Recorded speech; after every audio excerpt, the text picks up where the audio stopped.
સુરતના બેસ્તાન વિસ્તારની ઘટના 42 વર્ષીય યુવકની કોહવાયેલી લાશ મળી। નીલકંઠ શેટ્ટી નામક ઈસમની લાશ હોવાનું પોલીસ તપાસમાં બહાર આવ્યું। નીલકંઠ શેટ્ટીની હત્યા થઈ હોવાનો પરિવાર દ્વારા આક્ષેપ। લાશ પાસે જમીન પર લોહીના નિશાન હોવાનું પરિવારે જણાવ્યું।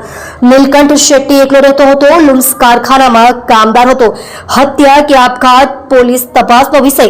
સુરતની બેસ્તાન પોલીસે આગળની તપાસ આરંભી। મૃતકનું મરણનું સાચું કારણ પીએમ રિપોર્ટ પછી આવશે તેવું જણાવ્યું।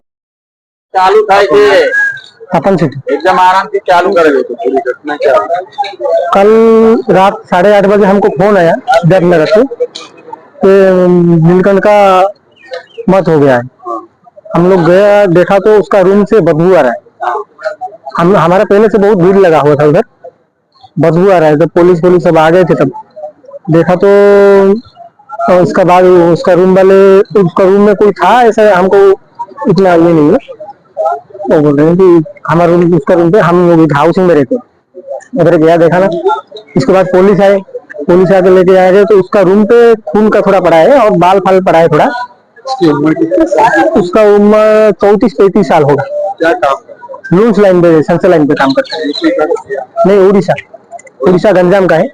क्या लगता है इसका मर्डर हुआ है? हमको ऐसा ही तो आशंका है, हमको शक है कि ऐसा हम बोल नहीं सकते कि कौन मर्डर किया, लेकिन कोई ना कोई तो होगा। वो इंक्वायरी करने से पता चलेगा पुलिस। आपका नाम क्या था? तपन सिटी। आप इनके कौन?